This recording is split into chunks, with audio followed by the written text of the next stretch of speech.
Hi అండి, నమస్తే. శ్రావణ మాసం 3వ ఆదివారం పోచమ్మకు పెట్టుకున్నామండి. ఈరోజు 2వ ఆదివారమే పెట్టుకుంటామండి ప్రతి సంవత్సరం. కానీ ఈసారి హైదరాబాదు, చీరాల అలా పెళ్ళిళ్ళకి అయ్యేసరికి తిరిగేసరికి కుదరలేదు. అందుకే 3వ వారం ఈరోజు పెట్టుకున్నాను. ప్రతి సంవత్సరం లాగానే అమ్మవారికి చీర, జాకెటు, పసుపు, కుంకుమ అన్నీ ఇక్కడ పెట్టుకున్నానండి. ఇప్పుడు గుడికి వెళ్తాను. ప్రతి సంవత్సరం పోచమ్మ గుడికి వెళ్లే ముందు మైసమ్మ తల్లికి కూడా చీర, పసుపు, కుంకుమ పెడతానండి. చిన్నప్పుడు మా పిల్లలు ఈ మైసమ్మ గుడి దగ్గరే ఆడుకునేవారు. అప్పుడే నేను ఆ తల్లిని మొక్కుకున్నాను. నా పిల్లల్ని చల్లగా చూస్తే ప్రతి సంవత్సరం నీకు పసుపు, కుంకుమ, చీర పెట్టుకుంటానని.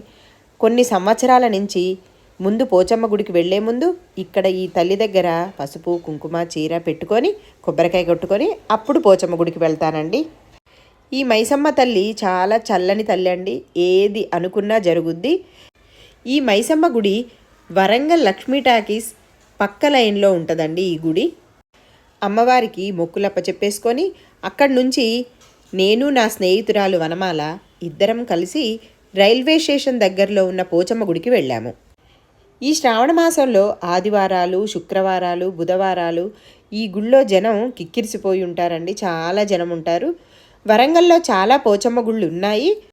అన్నిటికన్నా వరంగల్ రైల్వే స్టేషన్ దగ్గర ఉన్న ఈ పోచమ్మ గుళ్ళో మాత్రం జనం ఎప్పుడూ కూడా చాలా జనం ఉంటారండి. చూడండి, ఇక్కడ పోచమ్మ గుళ్ళో విఐపీస్ కానీ టికెట్స్ కానీ వెళ్ళడానికి ఉండదండి.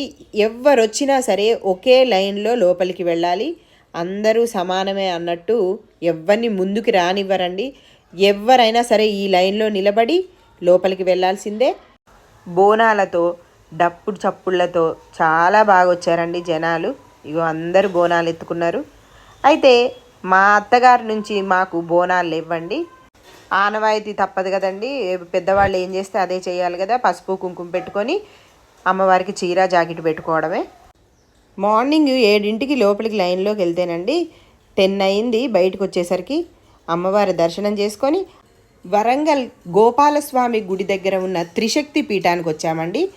త్రిశక్తి పీఠం దగ్గర అమ్మవారికి కూడా పసుపు, కుంకుమ, చీర, జాకెట్లు అవి పెట్టుకోవాలి.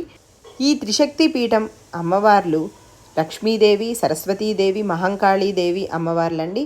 ఈ ముగ్గురు అమ్మవార్లకి పసుపు, కుంకుమ పెట్టుకున్నానండి.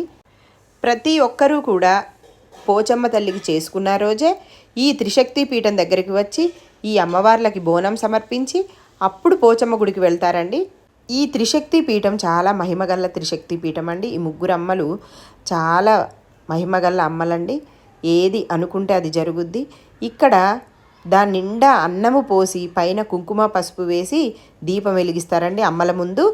ఇదిగోండి అమ్మవార్లను మీరు కూడా దర్శించుకోండి. ముగ్గురు అమ్మలు ఇక్కడ శ్రావణ మాసంలో దేవీ నవరాత్రుల్లో ఇక్కడ బాగా జరుగుతాయండి పూజలు. అప్పుడు జనం చాలా బాగా వస్తారు. దేవీ నవరాత్రులు అయితే 9 రోజులు చాలా బాగా జరుగుద్ది త్రిశక్తి పీఠం దగ్గర. మీకు నా వీడియో నచ్చినట్టయితే లైక్ చేయండి, షేర్ చేయండి, సబ్స్క్రైబ్ చేయండి, కామెంట్ చేయడం మర్చిపోకండి. నమస్తే.